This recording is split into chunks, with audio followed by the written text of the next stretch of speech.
Thank you for accepting this discussion and give us all the opportunity to discuss even more subjects a little bit beyond the individual presentations.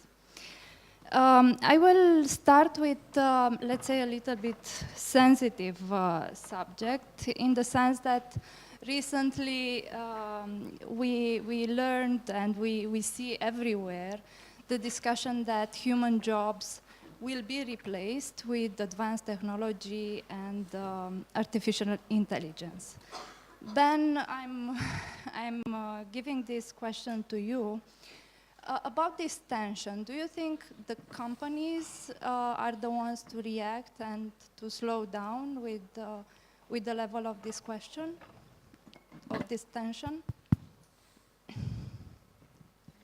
I think it's always difficult to slow down once you've got a good thing going. So I think what we're going to see is maybe in the economy a tension between those who are skilling and reskilling their workforces to adapt to new technology and advancement in the digital agenda, and others who will very quickly look to reduce their size of employees. AT&T have just done some work for the last few years upskilling their entire workforce because they realize that trying to attract the talent that they need is very, very difficult in a very competitive and an economy with almost full employment, really good employment levels. So I think there's going to be a mix there. So some will go for this really human-centered approach where they will start to differentiate based on the strength of the experience and how they care about the human within the economy. So that's different jobs, different ways of working, all that kind of stuff. And then some that will just go full for what's the quickest way to profit. And I think it's a very dangerous path for those organizations because society at large will respond in kind based on there'll be a reaction. And I think that will change the nature of the relationship between employers and potential employees. So a lot of people are looking for purpose beyond profit. And the best organizations will combine and fuse the two aspects of life. And what kind of skills do you think are needed in the future? Nick, maybe if you can help me here, and Theo as well, considering the digital area you are covering. Yeah, thank you. So definitely hard skills are essential for every organization, but the more we move to a service-based economy, the more the element of human interaction is important. So soft skills are very, very important. And actually we had a LinkedIn Learning report in 2018, and we surveyed about 4,000 professionals. And they said as number one priority is soft skills for 2018. And everybody agreed on that, whether they were executives or people's managers, employees or talent development professionals. So I have a rankings here. So leadership is number one. Communication is number two as importance. Collaboration is number three. And number four is a role specific skill. So that's one.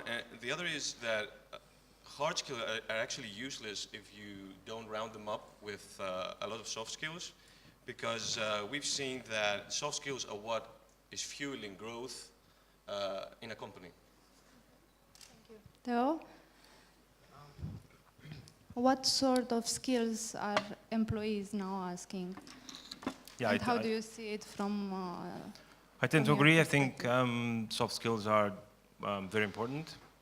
Everyone has the hard skills, and within a certain industry, based on your current or future position, you know what's needed, what's required, what HR representatives would expect from you. So that's fairly standard. You learn a tool, you gain a new skill, and then you're pretty much set in the hard skills department. But I think it's the soft skills that make the difference. I wouldn't, based on what Nick said, I wouldn't maybe necessarily go for leadership as a top soft skill. Not because it's not needed or not because it's not a good soft skill to have, but I think right now communication should be a lot more important. You need to be able to integrate within your new job. You need to make yourself heard. You need to showcase your hard skills through your soft skills. So I think this helps a lot in preventing job automation, because that's basically the main topic, you prove that you can do a bit more than what an automated system could do, using your creativity and any other soft skill. But again, mainly communication, I would say. I will add something here, because I was reading a global report on Manpower Group, and it seems that leaders are actually the ones that have the responsibility of the digital transformation. And the fact that in this process, they are actually engaging the middle managers to take part of this leadership and responsibility as well. So do you have any other comments in this area? So about having the leadership of... Yeah, so one of the number one voted challenges in learning is employees can't find the time to learn. And when we researched employees and surveys, and from our professional network, we found that the number one reason that's going to make employees to spend more time learning is actually managers, and I speak on the team level, managers' involvement. So it's absolutely essential to involve managers and try to direct learning to employees. And actually I have a specific statistic here. 56% of employees would spend more time learning if their managers directed them.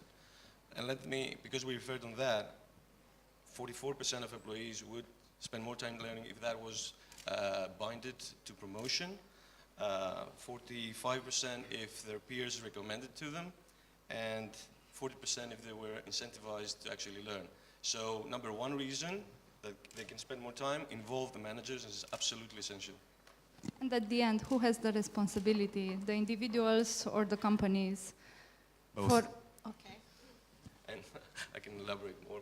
Yes, please. Well, individuals certainly have a responsibility, because what they have to understand is that sometimes, we train for 3 and 4 and 5 years to get a hard skill so we can get this one career, but it is estimated that we're all going to have 5 to 7 careers throughout our lifetime. And what is going to prepare us for what is going to prepare us for these 5 and 7 careers are soft skills. And for the hard skills, if we need to remain current, we need to understand that everything is changing in a very rapid pace. We have an estimation that every shelf life of skill is less than 5 years. So everything that is relevant today is not going to be relevant in 5 years from now. And when we're talking about a technology-specific skill, this drops down to 2. So if individuals want to remain current, they have to have this, have to feel the responsibility and make the realization that everything is changing, and they have to make a shift in their mindsets to actually move in a growth mindset stage, which actually leads to a desire to learn. So, yeah. Thank you. Please. Yeah, so maybe adding something here, and actually looking at it from a consultancy standpoint. So I've been in HR many years, and I will come back to that later on, but since 10 years now I'm in consulting. And I'm always hearing this, and I do respect that, of course. What are the skills? And I hear leadership, communication, cooperation. And when I started, I'm a little bit older than you, 30 years ago, those were exactly the same. And I'm always a bit surprised about that. I don't know how that exactly gets on paper these days. But what I'm experiencing right now, so I'm managing quite a big team. And what I see as the most successful things these days, that those team members can deal with ambiguity. And I never hear that because apparently people are not talking about it, but that's what they are stressed with every day. So always changing conditions and environments that they are working in. And it becomes more and more difficult to deal with that. And especially apparently the younger generation has a little bit more difficulty with dealing with that. But it is for me the number one. When I look at where are my people successful, then dealing with ambiguity. So we need to deal with these kind of unexpected situations. But that's my number one. But that's looking at it from consultancy standpoint in my teams. And what a, Yeah, I've two remarks here. No, I have a mic on my head, so I'm Are you privileged, yeah. sure? Are you sure? Do you need another one? Yeah? You can hear me. When you look, it's also important to look at the numbers, because there's many professions. If you look where people work today, it's a lot in, for example, truck drivers. Yes? Yes, truck drivers are getting, but many people are still truck drivers, and for years and years, we need a lot of truck drivers. Nurses, people in retail, and many people work in retail. It's coming down, but those professions are still on top, and we need those people for years and years. So we should not forget the real numbers. Secondly, it's always dangerous to ask people, and with all respect for the research, but if you ask people, okay, what is important in the future? Well, that's not the right way to do it, because the imagination of people is not so big. I already learned that when I worked for Philips in product management. If you ask people, okay, what type of television do you need in the future? Well, they say, well, more or less what I have, maybe a little bit bigger. Yeah, and that's unfortunately, televisions are still that way, but it will change. But I suppose it comes back to, for me, we are the outcome of our experience in our careers so far. So we have to learn through experience. And those experiences have to be aligned to the business outcomes as well. So it's a combination between self-reliance on the employee's part to understand that they have a role to play in this and be ready for the future. And then the organization to create the conditions that are conducive to that person's success in the short, medium, and long term. And I think the organization's getting that right. Our focus on things like growth mindset and aligning that within the employee experience. And it makes a difference. If you create an environment where people can access learning when they need it, just in time, or kind of more in-depth programs, then they can prepare themselves for the future. And the organization can create the right capabilities that they need 5 years out, 10 years out, or wherever they're going to. The talent pool is very competitive right now, and responsibility falls on both sides. And what we don't do is give feedback to people based on, and I will come back to that later on, of course, based on good data, on solid research, and giving them back the information that we find. And I don't see that in organizations. We have so much information, but we still measure training, like after the training, how was it? Well, it was great, good room, nice windows, good food. But we don't really measure over a longer period, and I will come back to that later on. And lunch always gets the worst report. All right. So, or coffee was bad. But we don't go back to the employees with all that information. That's extremely strange. And by doing so, I think it's maybe one of, I thought it was one of the later questions, or maybe it's the next question there. But that is how we can improve our organizations, by giving that feedback to the employees at the employee level with good recommendations. and who has the responsibility of giving the feedback? Yeah, and to so it's a make the joint responsibility, but I will give you a case study later on, and where it's a co-creation from employees together with the company. So it's as you said already, it's both responsibility. Okay. Remaining in the skills area, look, I'm still with you. I wanted to ask you, keeping in mind the digital transformation we are all talking about, how do you think the HR profession will change? Well, it is changing already, but I'm somewhat skeptical about what HR is doing right now with, with the digital opportunities that are out there. And what I'm seeing is that most HR functions, I was at a company last week and they told me they have 72 apps. It was a big multinational, they have 72 apps. Now, how can you manage 72 apps, and how as an employee can you deal with 72 apps? At Deloitte, we have 4, and I'm struggling with it. And one is for the parking lot, so it's perfect. The other one is to show me around where the meeting rooms are. It's also perfect. And the other 2 are lots of company information that I have to deal with, and I cannot deal with it. So they had 72, and they have split it amongst all the HR functional areas, like pre-onboarding, pre-recruitment, pre-hiring, hiring, onboarding, then post-onboarding, you name it. And how can you deal with it? So we are trying to build a data driven HR function, and then they tell me we have 72 apps, and the apps, by the way, don't give you the data because the data stay in the app. Of course, the app vendor is smart, with all due respect, and they have fantastic dashboard, and some of the apps are really fabulous. They don't give you any information anymore because it's in the app. So it's, instead of what we're trying to get to, an integration so that we can understand how can we help our employees, it's now a patchwork of information and we cannot deal with it anymore. So that's where we are with digital HR. And it's really a challenge. So if you go home later tonight, reflect on that because it's a technical challenge. And we are seeing the first companies dealing with it now by building their own platform and linking the apps to the platform so that they at least have a generic overview of the organization. But 72 apps is just ridiculous, sorry to say. And it's a fantastic company, by the way, and a good client. Yeah.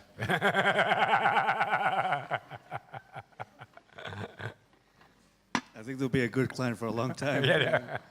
But that tends to be the case when people contact us at the Institute. They tend to have lots of things going on with the employee experience on the digital side.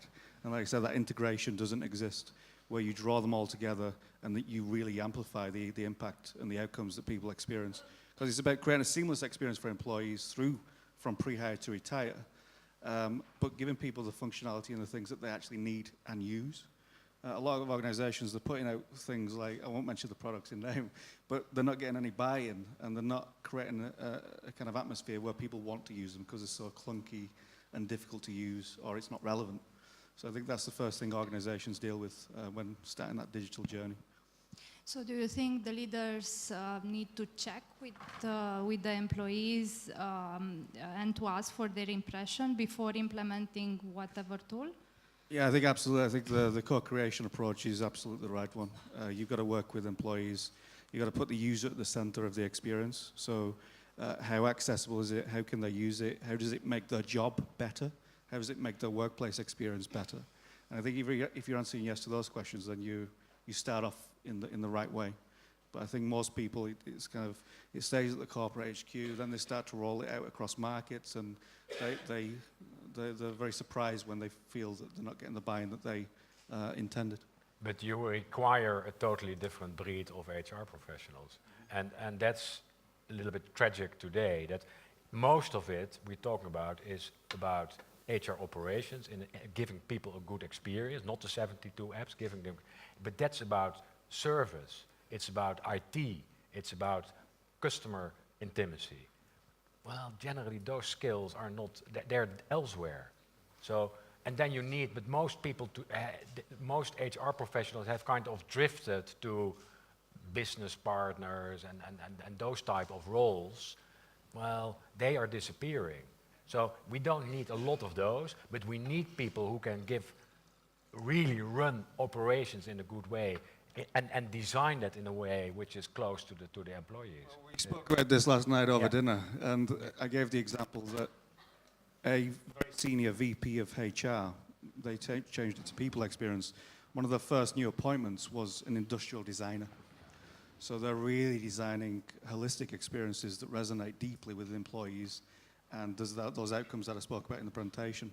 They're not recruiting kind of HR business partners. They're really focused on marketing people and digital people and industrial designers, as I mentioned. So if HR professionals now can go out and get some learning and some skills, some knowledge and some capability around those things, it's going to be immensely desirable in the future, especially if you want to lead through experience and deliver great outcomes. Yeah. What about, let's say a little bit beyond that, the CEO level. Do we need new skills? Do you think, or does our HR people think that currently we have the right skills at the CEO level? Anyone can? I think the question is generally a little bit paralyzing. And you see that in organization, you always see that people say, yeah, first the top needs to change, and then we can change. and the reality is, if you wait for that, if you wait for a new type of CEO, then you make yourself, you paralyze. So I would say, let's not focus too much on that question. Let's focus on what people can do in organizations to make the organizations different, disregardless of whether it's exactly the right CEO or the top management team. I would say that we waste a lot of money on that, and generally people are waiting too much for instructions, and those instructions often don't come. So you consider that, let's say, if at HR level we know the way of transforming the organization, we need to also influence the CEO. Absolutely. I would agree with that. So when I started as director of organization development in China in one of my roles. I was there for 3 years, and they gave me, the CEO recruited me directly, retained me directly, and he gave me 1 month to have a look around and to come up with some recommendations. My number one recommendation was to put me on the board. And pay more. But again, I'm quite an activist in terms of let's really become employee-centric and get those outcomes. But that would accelerate progress. If you've got a chief employee experience officer on the board, if you've got a chief customer experience on the board, that makes a huge difference. So part of our role as HR professionals maybe is to be a catalyst to help that change happen. So you can set up experiences for your CEO to experience directly. You can showcase your success. You can put on an event. You can highlight all the wins that you're having by taking this experiential approach. And they will immerse themselves in it. There will be a catalyst in there. Some organizations start with corporate social responsibility. Some start with L&D. They become best in class at something through the experiential approach. And that convinces the CEO of bigger wins elsewhere throughout the workplace. And some great examples. A lady attended one of my masterclasses recently. Came as a kind of director of talent acquisition. 1 month later, she's head of employee experience because she parlayed and utilized all the success she had to convince the board that it was absolutely the right thing to do. And the results didn't lie. So if you can do that, then I think the role of HR professional is more of a facilitator, a catalyst for change. But the CEO is the chief experience officer. Let's get that right. If you can regime change, do it. So we are currently doing a project with a large international insurance company, and they are, the HR department is responsible for what they call new skills of the future transformation. And they are making that completely data-driven. So I will give you that example later on. So I'm promoting my presentation. Have you seen that's hidden in agenda? No, joking. But it's led by the CEO, and that's the success of the project. So he is really on the ground there, talking to all the people and creating the urgency about moving to the new skills of the future. And if he wouldn't be there, I don't think it would be the same, it would have the same urgency and the same success as we're currently having right now. So for me, I think it's everywhere. It's extremely important. Thank you. Theo, I will come back to you. Your platform hosts hundreds of what you call digital jobs. And my question is, what is a digital job nowadays, and how does a digital job differ from any other job currently available on the market? Well, right now I think even statistics say that you need to have somewhere around 70% digital skills in most jobs, obviously not in all of them. So I think now you have a lot of need for these skills, and I think there was a saying, it wasn't mine, it's a bit of a cliche but nevertheless true, saying that we no longer need a digital strategy, we just need a strategy in a digital world. The analogy would be that we no longer need digital people, we just need people with sets of skills, soft, hard, it doesn't matter, in a digital world. So, yeah, basically nowadays everyone needs to have them. It doesn't matter at what level, whether it's, I don't know, a desk job, a manual job. At one point, even now in the present, but especially in the future, you will need to use your digital skills in some way, shape, or form. And making a difference between one industry to another, can you give us some example at the industry level? Well, I think everyone would probably be able to guess quite a few digital skills required in the IT industry. But let's just take any other industry, for example, in retail. Right now, for instance, in supermarkets, you've got self-checkout machines, right? So what these do basically, and also on the larger topic of automation, they tend to take away jobs because now you've got these self-checkout machines, everyone goes and then they scan their own items and then they put them in the shopping bag and then they pay themselves by card or cash. The machine gives them change if they pay by cash. So very little, if any, human interaction is necessary. However, there is still need for a cashier or an assistant to sort of make sure that everything goes smoothly, that everyone knows how to operate these machines, that there are no, maybe do a bit of small troubleshooting on the spot if necessary. So these persons would need to have a lot more skills, technical skills, digital skills, I suppose, than a regular cashier would have to, who's simply just, scanning items on a belt. So if I understand correctly, there are also industries that will not be impacted or less. Well, there will definitely be a difference.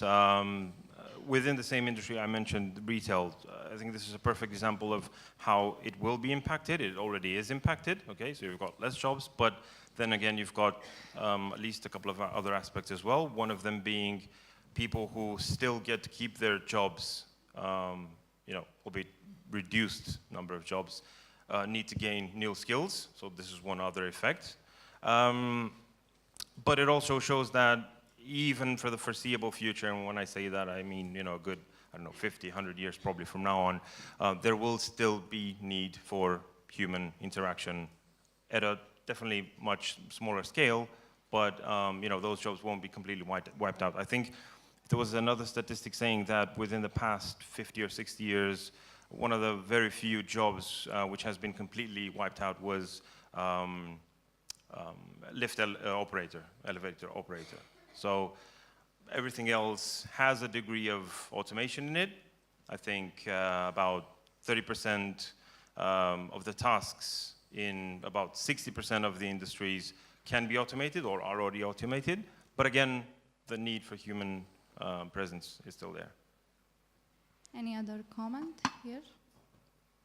There's a nice list. I think it's Oxford University with all professions, and there's a rating on how big are the chances that it is going to be automated. You can find it online. You can look at your profession, and then you can say, well, do I need to look for a new job or not? Yes. Well, HR, I don't know. But again, I would just watch out for your experiences as a customer. So I walked into McDonald's a couple of weeks ago, and you've got the self-service. You can pick your food digitally. It comes to you. But then there was a guy stood there, and he said, "Would you like me to bring your meal to your table, sir?" And I was like, "Is this McDonald's?" So if you've watched The Founder, which I did, I'm a big fan of Ray Kroc and the McDonald brothers. But what they did, they've gone back to the future. So McDonald's started with a great guest experience, very high-touch experience, and then they went to operational excellence. Now they're trying to transform into operational excellence and great guest experience. So they have to increase the hospitality experience, the guest service, all the rest of it. So all those old jobs that may be replaced by automation and digital and whatnot, they're going to be replaced by people focused on the experience of walking into a restaurant. Now, I think that's wonderful. I think that will be an example across the economy. So you're not going for an interaction, you're going for an experience now. So the experience economy, if HR can tap into this narrative and get going with it, is going to present a lot of wonderful opportunities. Thank you. Tom, in your updated HR InfoTrends graphic, you speak about the end of static jobs, underlining that organizations look for personality, cultural fit, and core capabilities. What are some of these core capabilities? Can you elaborate on that? Well, I said some things about it in my presentation. And the technical, the technical or functional core capabilities will still be there. So that's about the type of profession you have. Either you're a coder or you're a nurse and you need certain skills, or you're a doctor, whatever. So there's a pool of skills we definitely need also in the future. And then it's what is more important is your ability to adapt to the future. And that's more a personality type of thing. Are you able to adapt to the future? Because we cannot predict it. So those are that's my summary I would give at this moment. So this adaptability skill is necessary. Yeah, it's what Luc said also. Can you cope with ambiguity? Can you work in multidisciplinary teams? Can you make sense of things where of things which is not so easy to make sense out of? But can you work with machines? So the skill to work, the digital skills are important. If you're totally digital naive, yeah, it's very difficult to survive already today. So, and the downside is that changing your personality is not so easy, or in some aspects even impossible. So that's a little bit, and then you come to what you already had, that there is a societal issue. What are all those people going to do? And it will maybe solve itself. And there's two schools, the black school saying, "Oh, disaster coming," and other people who are saying, "Well, you know, there will be, we will find a solution." But that's big. That's beyond the discussion here. But it's going to be a big issue. There are many people in the organizations you are working in. Thousands of jobs become obsolete. And those are often people of 50 plus years, also where if they yeah, but I'm pointing at you, they're learning. It's not so easy to learn those people. Everybody's talking about lifelong learning and continuous learning. But there are many organizations, especially in finance, insurance, those type of businesses, where there are people of 50 plus years who have basically done the same type of job for years, shifting files. I exaggerate a little bit, but shifting files. It's no longer necessary to shift files. Well, that group of people is in dire straits. And what are we doing exactly to deal with this kind of situation? People above certain age, which were doing for tens of years the same job. What about, how do we learn them? How are we pushing them to new jobs? We're firing them. That's what we're doing. So is there any other solution, or we just accept that we are firing them? But that's the societal issue. I don't have the issue. I don't have the if I have the solution, I would gladly bring it to the table. But it's a big issue, and we are kind of still ignoring it at the moment. Would be That's my why I view. asked the question. I don't know what the others think, but I can say something to it because my wife is helping 50 plus people. Yeah. And what she's actually doing is when they kind of leave corporate life, because that's what she does, they actually able to turn their expertise that they have been building for many years, turn that into a very profitable consultancy. But it's the trick to do that in the right way. So normally they would go on the market and they would sit there and wait, and they would do an interim job here and there. But they need to kind of revive their whole expertise and turn that into a business offering. And she's doing that, and actually I think she has now done about 50, 60, and 90% of them are successful in turning that around. So there is a lot of potential. Yeah. With the 50-plussers, which we belong to, Tom, yeah? Yeah, absolutely. The other guys, Yeah. not yet. Speak for yourself. He said So that. a long way to go. But there is a lot of possible, but it is a societal issue. There is a big bank in Belgium and Netherlands, and they asked the 50 plus people, so that's as from 50, not the 58, about 1,500 people, they all got their check. And they're gone now. And it was on the news, and then the government was really pissed, and it was amazing, 50 plus, and they are out. But still, some of those people also understand this transformation and are willing to make efforts to Absolutely. learn something new. Yeah. This is a positive part, and thank you for bringing it up. See, I come back on this one, just to come back to HR, because HR is the center of a lot of these transformations. And there was one company we worked with, and they literally redeployed something like 90% of the HR team and kept the 10% who had the right attitude and the right approach and the mindset to adapt and to become resilient in the situation that we find ourselves in. And one of them was there for like 25 years, 50 plus, and he was an exemplar employee in the new structure, the new way of doing things. But there was a refusal maybe from others to kind of, there was a lack of willing to adapt to that digital world, to that different way of doing things. So what happened to those 90? So they were redeployed throughout the business in okay. different roles, and probably ripe for automation now, to be honest. So that's the level it's getting to now. So we really need to think, we still have our control. It's like you said, we focus on what we can do and learn what we can do about the future of work and our organizations, and develop ourselves to become more valuable within that future picture. But age, I don't think, is an issue. You know, my granddad was 80 when he started learning about the internet. And he'd go to the local library to learn how to do things on the internet. I think I'm not one of these that thinks about the age. I think you can still change no matter what circumstances you find yourself in. I completely agree, because I think it's a matter of attitude. I see people that are 25 years old and don't want to change anything because they believe that their talents are innate gifts. And I see 60-year-old people that are trying to learn new skills and think that through hard work they can develop themselves. They're receptive to feedback. They know that they're not good at something, and they always put the word yet. And that's a total different attitude, and it doesn't have to do with age. I just think it's more challenging for people that are 50 plus or 60 plus to do the change, but in the end, there's no easy answers. It is a matter of attitude, and that applies to everyone. I was going to move exactly on the opposite direction to the very young people, so the graduates, let's say.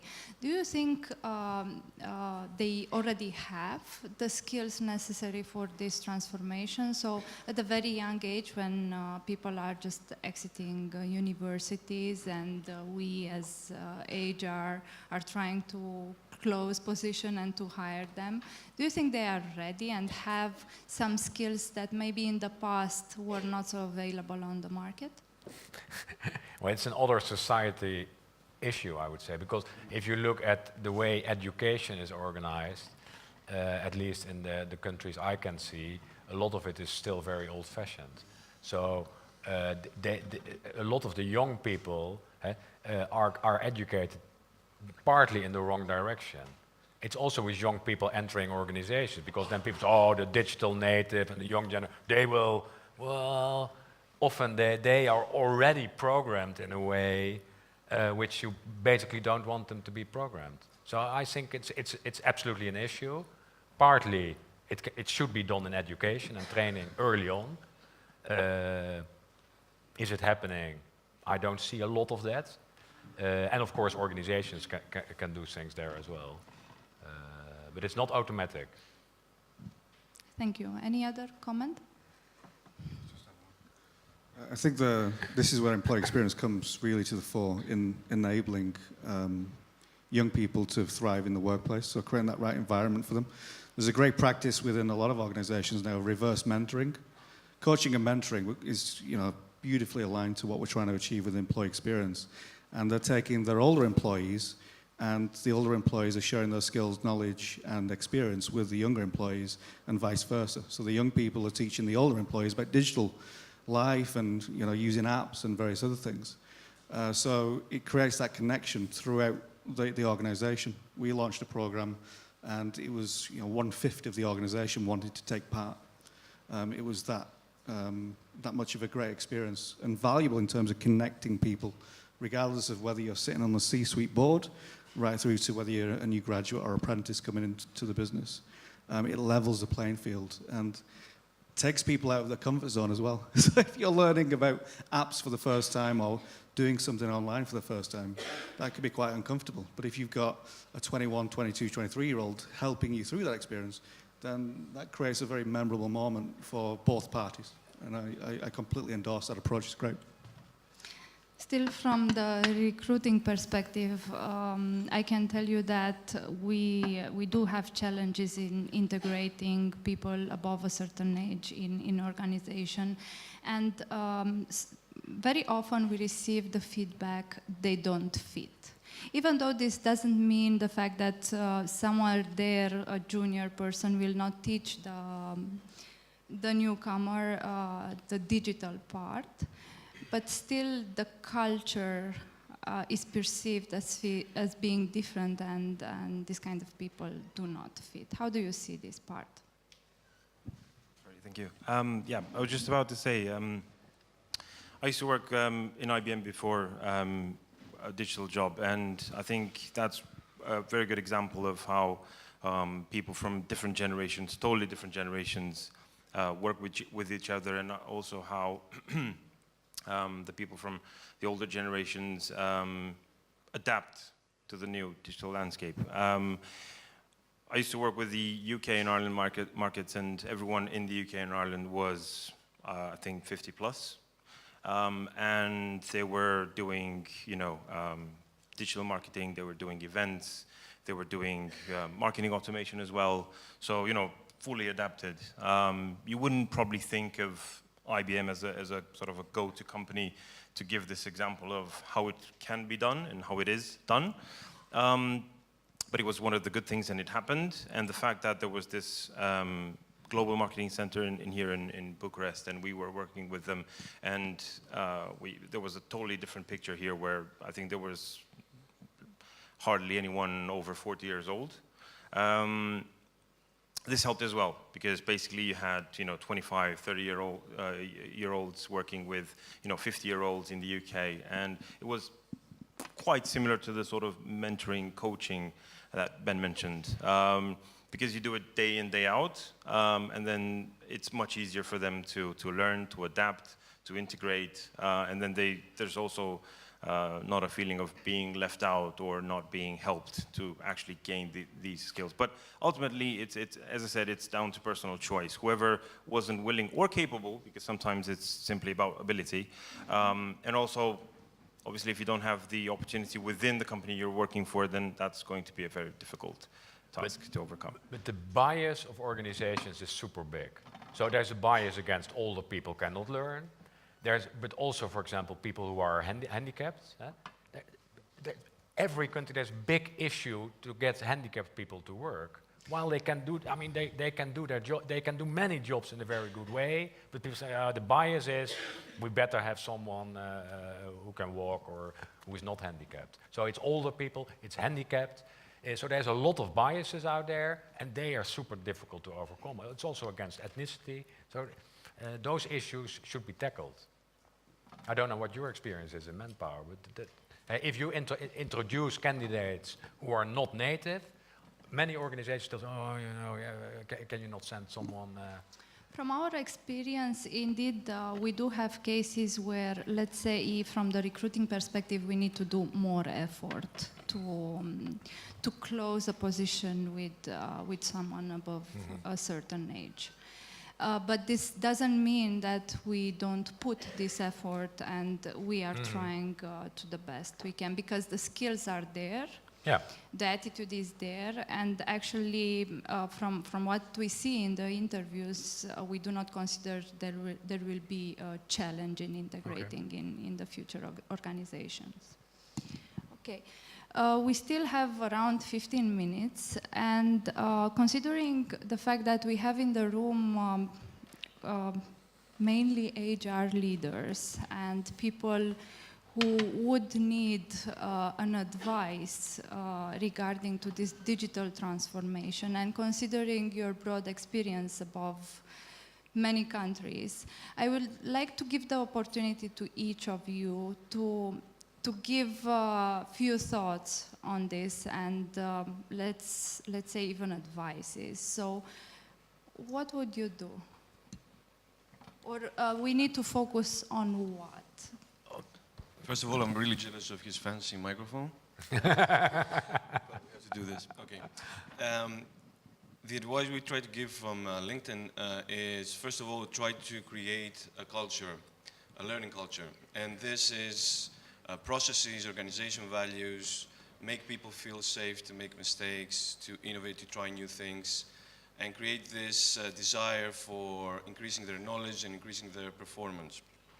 That's one. The second is try to understand try to have a little bit of a marketing perspective in the way you deal with learning and learners, because if you don't engage them in the platforms they already use and you don't align the messages with their career aspiration and goals, then there will be a lost audience. So it's very, very important that we engage with them with this kind of on-demand mindset they already have, try to understand the needs of the modern learner, which are very, very complicated. Everybody learns in a different way, and try to align our learning strategies with that. And of course, very, very important again, try to involve management inside the learning process, so people will find time to learn and will be more engaged with that. And before moving forward, because you mentioned be ready to make mistakes, I was just reading a report in this sense, and on the future job of the leadership team, this part of being ready, of making mistakes and recover fast, it's very important. Do you think is the case? Nobody can learn on the full capacity if they're afraid to make mistakes, that's for sure. And that starts with the psychological safety we offer to our people, and the processes from recruitment to what people are saying in a team meeting that actually create this safety net for people to try to speak their mind, not to be afraid. And those people will be the ones who will drive high performance results. We will be the ones who will take intelligent risks in the end. And this is absolutely crucial. And our Chief Learning Officer and one of the biggest authors and university professors of organization development, Bita Drianta, I will borrow a small example that she uses. She says that every employee needs to learn, like a tree needs to learn, and what a tree needs is water, fertilizer, and sun, and those actually represent the formal and informal learning opportunities that we have in our organization. But the most important thing is what is in the soil, and the soil represents exactly the organization values, the psychological safety, so this is absolutely crucial for people to be able to grow.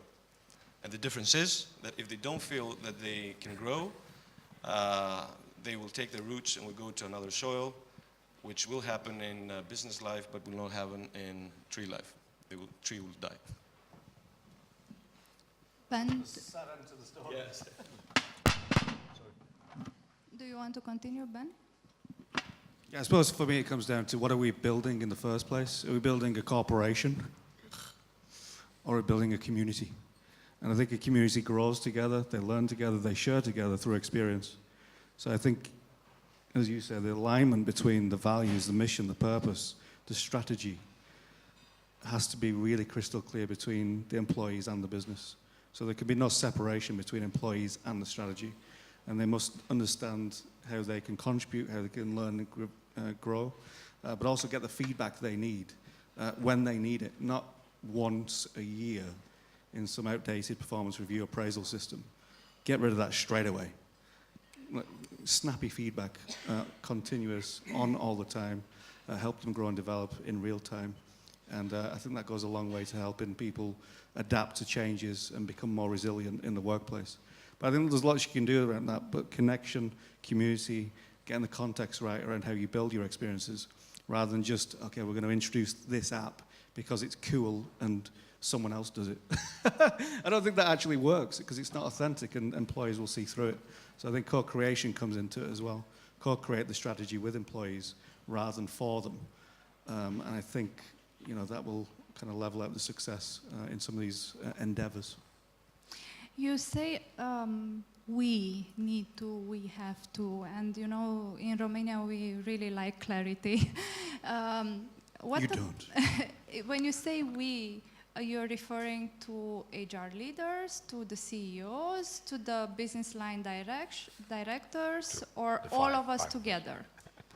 There is no them and us, there is no we and them, there is only we in organizations. And the moment we understand that and apply it in practice throughout everything we do, from the C-suite down, we will have a beautiful organization. And the ones that do that really well, consistently well, understand that there is only one community, there is only one team, there is only one brand, and we work together in the collective and the individual interests within that. And that's what I talk about with alignment. I think once you get that right, it makes everything else so easier. But it helps to have a people-centric CEO. I've got to be honest. That really does help, and it flows through the business. So leaders have a massive role to play within this as what I would call experiential facilitators.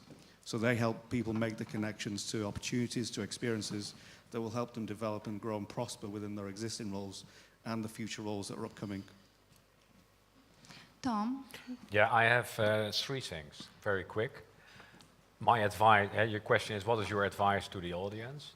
I would say advice number 1 is work data-driven. So stop with all the assumptions, work data-driven, and experiment. So that's recommendation number 1. Experiment, work data-driven, and not too big. Not too big. Small, test, work data-driven. That's 1. Secondly, shift your focus from management to the employee. And that is easier said than done, but shift the focus from management to the employee. That's number 2. Number 3 is try to personalize. And that's not so easy. Personalization is connected to the other two things, and try to find out what individual people want and need. And don't make too broad segments. Don't assume the high potentials want it, the older employees want it. Try to make it database and personalize it. Very difficult for HR. Number 4 is about be pragmatic as well, because we can be very idealistic, also as we sit here, saying, well, yeah, if everybody is a great leader and everybody has a nice purpose, and but unfortunately we have to live with the realities of today, which won't change very fast. So we have to be pragmatic, maybe idealistic as well, but pragmatic. Can we make a difference today with the things we change, and not have a too long-term perspective? You said to change the focus to the employee. Yeah. What if we are in the case where we notice that at the employee level, the direction is one, and at the management level, the strategy is completely different? We are the one to sustain which part where? Yeah, but it's also being a little bit organic in a sense of, well, things will go in a certain way anyway. So if the top wants to go that direction and the employees want to go another direction, well, you know what's going to happen. Eh? That organization will not last very long, maybe, or the employees will take it in their own hands. So it's also, let's not overestimate our capabilities to really control and change things, because things will happen. Or maybe if we are looking at the employee, we are the ones to, sustain the overall strategy in front of them. Can be also this case. Yeah, but we should be more advocates and sense what's going on. But that's not so easy. But we should sense what's going on and then be the advocate and say, okay, well, if we want to realize our strategy, we better make sure that we do it with the people we have here. So that's our role, and not be too submersive, or how do you say it in good English? Saying, well, okay, boss, what should we do? And the boss, if you ask the boss, what should we do, HR, they always say, for example, talent management. But that's the easy answer, because they know, talent management, okay, that's long term, it's not today. It's like learning, talent management. It's not urgent, it's not today, and then they are busy for a while we can go on with the things we are doing. So we should not be too submissive. Thank you. So building on Tom, you're saying sense, as Tom is a good data-driven ambassador. So sensing, and then measuring and optimizing all the time. So that's what marketing does, and I'm a big ambassador of marketing, because they are listening to their customers all the time, from early in the morning till late in the evening, and sometimes during night, because then they gather the data. And so my daughter is in marketing, and she's 28, and she's drilled in reading the numbers in the morning when she comes in, and that's their profession, so they're listening to the customers. But in HR, we don't have that same kind of discipline in listening, so that's why I would say my recommendation to all of you, that listen to the employees, and then we can build better experience, and we can build better organizations and better communities, and the top of the organization will better understand what's going on there at the bottom of the organization. But by doing so, you really need to have that shift in measuring.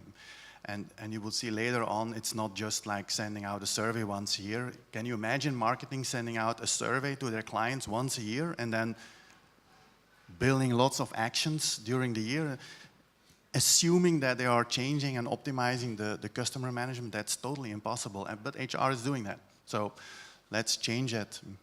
I'll give some recommendations later on. Please do now. But then I'll start talking about Okay. the presentation now. Okay, thank you. Keep them 4:15. motivated to come back. We will receive the details. Thank you. Theo, what about you? Well, obviously, these guys' experience in HR dwarfs mine, but so I don't have a recommendation or a piece of advice. But what I can say is that through our platform, through Digital Job, we are trying to do, I think, quite a few bits of everyone has mentioned before, which is essentially, build a community where HR representatives and candidates can meet. And basically, they can sort of hold hands as they go through a career. It's not just a one-stop place where you go in and then you apply for a job and then that's it. You keep track, you communicate. There are loads of tools and features for recruiters. They've got analytics talking about measuring and optimizing, so they know what's going on with the candidates. They can track them. They can obviously adapt their actions and change their approach based on all those numbers. And again, we're trying to give it's not necessarily reinventing the wheel. We're just trying to give them everything in one place. So again, whether you want to review a candidate, a company, whether you want to learn more about a job, whether you want the HR representative to be in touch and up to date with what happened with several candidates who didn't necessarily, make the cut for one particular job, but you still want to keep tabs on them. Again, we're trying to build this community and the sense of continuous communication and interaction between them. Thank you. Well, our time is almost up. I want to thank you all once again. And I'm pretty sure the information we received are really valued by the audience.